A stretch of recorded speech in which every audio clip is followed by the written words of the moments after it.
آج ہم فلسفے کی ایک ایسی دنیا میں غوطہ لگا رہے ہیں جو جتنی گہری ہے اتنی ہی بے چین کر دینے والی بھی ہے۔ بالکل۔ ہمارے پاس آرتھر شوپنہاور کی مشہور زمانہ کتاب the world as will and representation پر مبنی کچھ مواد ہے۔ جی، جس میں سلیم آوان کا ایک تجزیاتی مضمون بھی ہے اور کتاب کے اپنے کچھ حصے بھی۔ اور ہمارا مقصد بہت سیدھا سا ہے، یہی سمجھنا کہ شوپنہاور کے مطابق یہ دنیا، یہ حقیقت آخر ہے کیا، اور وہ جو ہماری زندگیوں میں ایک مسلسل بے چینی سی رہتی ہے، اس کی جڑ کہاں ہے۔ بالکل، یہ ایسی باتیں ہیں جو شاید ہمارا دنیا کو دیکھنے کا نظریہ ہی بدل دیں۔ شاید، بالکل۔ تو آئیے اس گتھی کو سلجھانے کی کوشش کرتے ہیں۔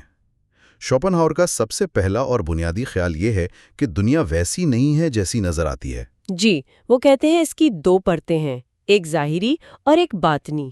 ذرائع میں ایک بڑی دلچسپ مثال دی گئی ہے کہ یہ بالکل ایک ویڈیو گیم کی اسکرین کی طرح ہے۔ صحیح۔ ہمیں اسکرین پر ایک پوری دنیا نظر آتی ہے، لیکن اس کا اصل وجود تو اس کوڈ اور پروسیسر میں ہے جو پس پردہ چل رہا ہے۔ بہت اچھی مثال ہے۔ تو پہلی پرت، یعنی یہ جو اسکرین پر نظر آنے والی دنیا ہے، اسے شوپنہاور دنیا بطور تصور کہتے ہیں۔ اچھا، اس کا کیا مطلب ہے؟ اس کا مطلب یہ ہے کہ یہ پوری کائنات جسے ہم اپنے حواس سے محسوس کرتے ہیں، یہ آسمان، یہ درخت، دوسرے لوگ، ہمارا اپنا جسم بھی، بالکل، یہ سب اصل میں ہمارے ذہن کے اندر بننے والی تصویریں ہیں۔ اچھا، یہ چیزوں کی اصل حقیقت نہیں بلکہ ہمارے ذہن کی تشریح ہے۔ ہمارا دماغ باہر سے آنے والے سگنلز کو کچھ بنیادی اصولوں میں ترتیب دیتا ہے: زمان یعنی ٹائم، مکان یعنی اسپیس، اور سببیت یعنی ہر چیز کسی وقت میں کسی جگہ پر ہوتی ہے اور اس کی کوئی نہ کوئی وجہ ہوتی ہے۔ بالکل، سائنس اسی ظاہری دنیا کا مطالعہ کرتی ہے۔ یہ تو فلاسفر کانٹ کے نظریات سے بہت ملتا جلتا لگتا ہے نا؟ جی، شروعات وہیں سے ہوتی ہے۔ شوپنہاور کانٹ کے نومینون اور فینومینون کے تصور کو ہی لے کر آگے بڑھتی ہیں، لیکن ایک انقلابی موڑ کے ساتھ۔ اور وہ موڑ کیا ہے؟ کانٹ نے کہا تھا کہ ہم ظاہری دنیا کو تو جان سکتے ہیں، لیکن اس کے پیچھے کی اصل حقیقت کو کبھی نہیں جان سکتے۔ وہ ہماری پہنچ سے باہر ہے۔ جی، شوپنہاور کہتی ہیں نہیں، ایک راستہ ہے، ایک ایسی کھڑکی ہے جہاں سے ہم پردے کے پیچھے جھانک سکتے ہیں۔ اور وہی کھڑکی ہمیں دنیا کی دوسری اصلی پرت تک لے جاتی ہے، جسے وہ ارادہ یعنی ول کہتے ہیں۔ یہ ول آخر ہے کیا؟ یہی ان کے فلسفے کا مرکز ہے۔ کیا یہ سٹار وارز والی فورس جیسی کوئی چیز ہے؟ یہ موازنہ دلچسپ ہے، لیکن ایک بہت بڑے فرق کے ساتھ۔ اچھا۔ شوپنہاور کی ول کوئی ذہین یا باشعور قوت نہیں ہے۔ یہ ایک اندھی، بے مقصد اور ہر لمحہ جد و جہد کرتی ہوئی توانائی ہے۔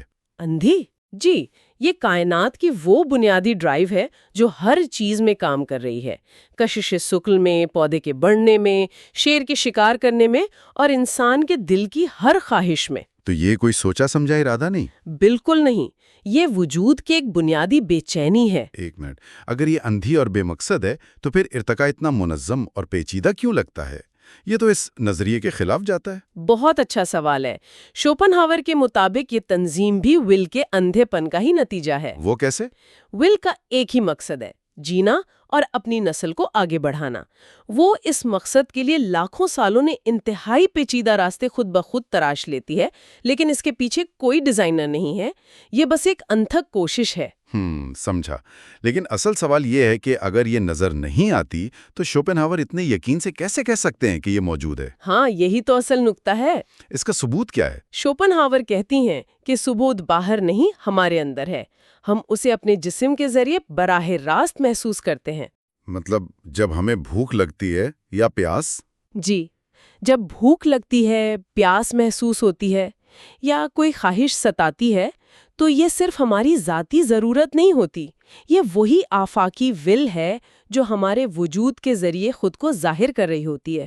یعنی ہمارا جسم اس ول کا ایک مجسم روپ ہے۔ بالکل۔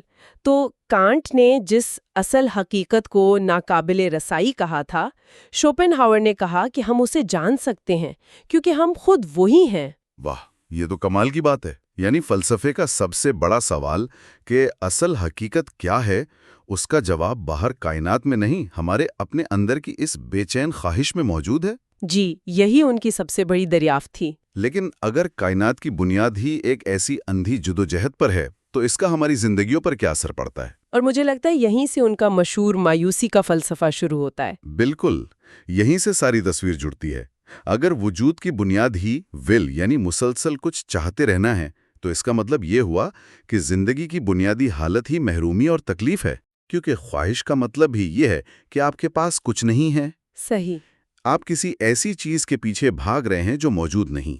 اور جب وہ چیز مل جاتی ہے تب کیا ہوتا ہے؟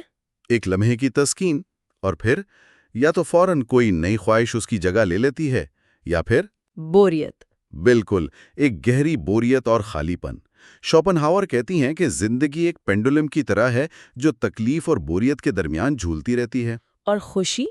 خوشی بس وہ لمحاتی وقفہ ہے جب پینڈولم بیچ میں سے گزرتا ہے۔ ارے یہ تو آج کی دنیا کی بہترین عکاسی لگتی ہے، یہ جو مسلسل حاصل کلچر ہے، ایک کے بعد دوسرا گول سیٹ کرنا، یا کنزیومرزم کہ نیا فون لے لیا تو اب نئی گاڑی چاہیے، یا سوشل میڈیا پر لائکس کی بھوک، یہ سب اسی پینڈولم کی مثالیں ہیں۔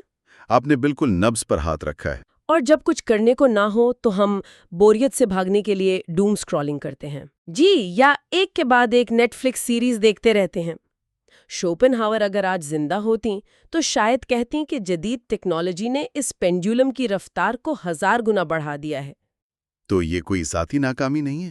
نہیں، یہی تو ان کا نقطہ ہے، یہ حقیقت کی ساخت ہے۔ کائنات کا آپریٹنگ سسٹم ہی ایسا ہے، ہم سب ایک ہی نہ ختم ہونے والی خواہش کی مشین کا حصہ ہیں۔ یہ سن کر تو واقعی دل بیٹھ جاتا ہے۔ اگر یہ سسٹم کا ہی حصہ ہے تو کیا اس سے نکلنے کا مطلب اس جدوجہد سے فرار کا کوئی راستہ بھی ہے؟ مستقل نجات کی بات تو وہ نہیں کرتی، لیکن وہ 2 عارضی پناہوں کا ذکر ضرور کرتی ہیں۔ اچھا، ایسی جگہ جہاں ہم کچھ دیر کے لیے اس پینڈولم سے اتر سکتے ہیں۔ تو پہلی کیا ہے؟ ان میں سے پہلی ہے فن، یعنی ایستھیٹک کنٹمپلیشن۔ فن یعنی موسیقی سننا یا کوئی پینٹنگ دیکھنا، یہ ہماری خواہشات کی اس چکی سے ہمیں کیسے نکال سکتا ہے؟ جب ہم کسی عظیم فن پارے جیسے بیتھوون کے کوئی سمفنی یا کسی قدرتی منظر جیسے پہاڑوں پر غروب آفتاب میں پوری طرح ڈوب جاتے ہیں تو ہم اپنی ذات کو، اپنی خواہشات کو، اپنی فکروں کو بھول جاتے ہیں۔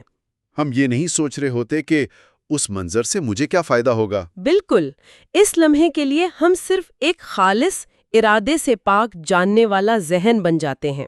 یعنی ہم اپنی انفرادی شناخت کھو دیتے ہیں۔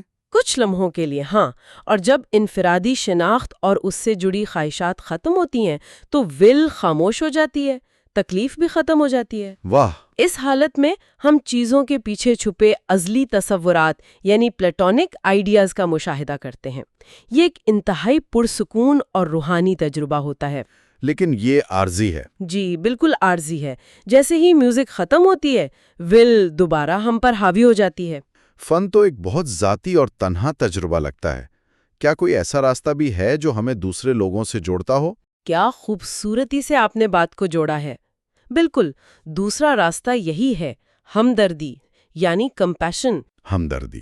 شوپنہاور کے مطابق جب ہم گہرائی میں یہ سمجھ لیتے ہیں کہ وہی آفاقی ول جو میرے اندر تکلیف پیدا کر رہی ہے وہی ہر دوسرے جاندار میں بھی موجود ہے، تو افراد کے درمیان علیحدگی کا احساس ایک دھوکہ لگنے لگتا ہے، جسے ہندو فلسفے میں مایا کا پردہ کہا گیا ہے۔ بالکل وہی۔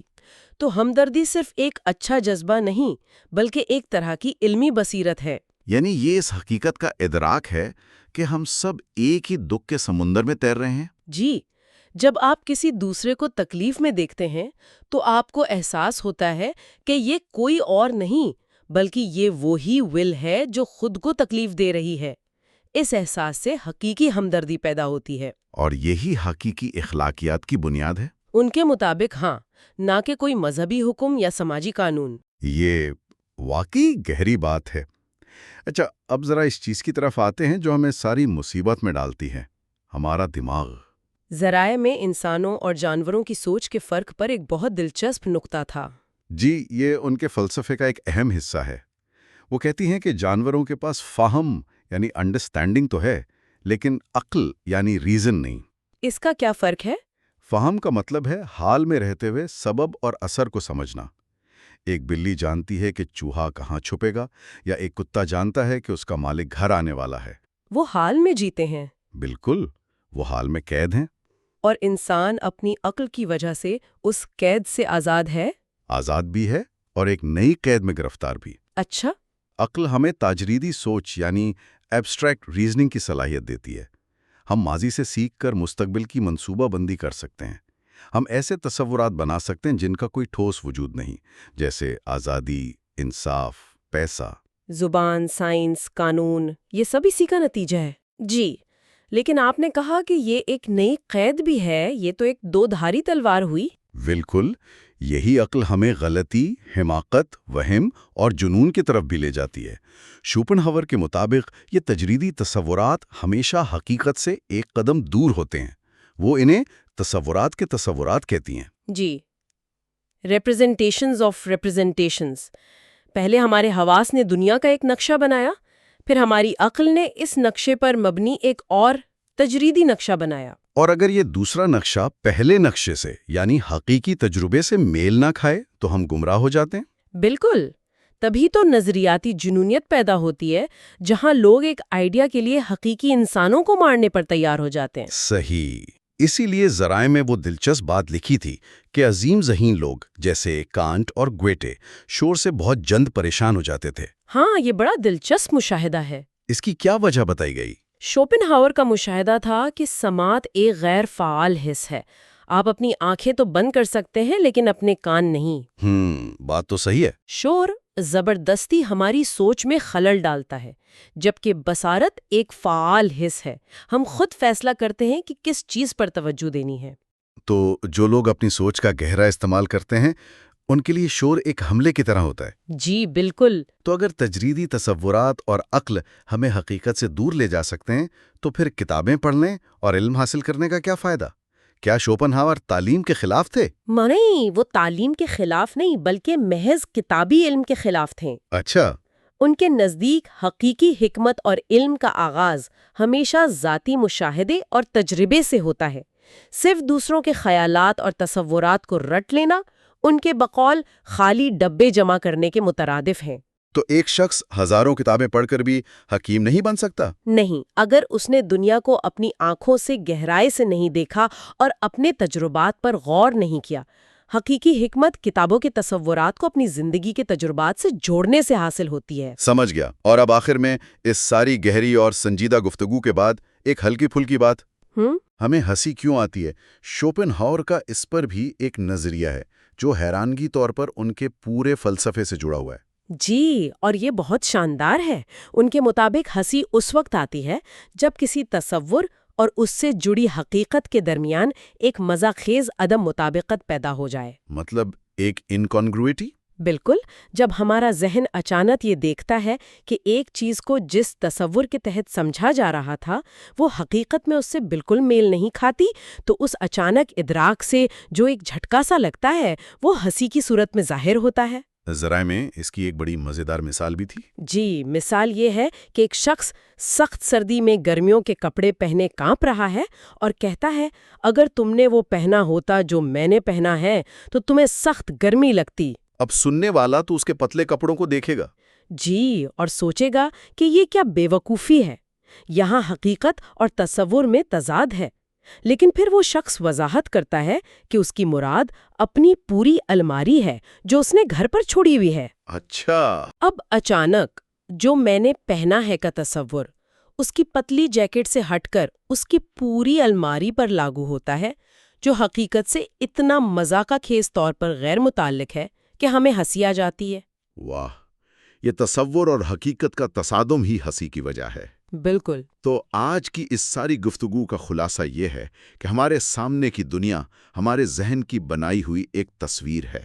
جی، لیکن اس تصویر کے پیچھے ایک اندھی، بے مقصد اور نہ ختم ہونے والی خواہش کی طاقت یعنی ول ہے جو پوری کائنات کو چلا رہی ہے، اور یہی ہمارے دکھ کی اصل وجہ ہے۔ صحیح۔ اور اس چکی سے نکلنے کے دو عارضی راستے ہیں: فن جو ہمیں اپنی ذات سے آزاد کرتا ہے، اور ہمدردی جو ہمیں دوسروں سے جوڑتی ہے۔ آپ نے بہترین خلاصہ کیا۔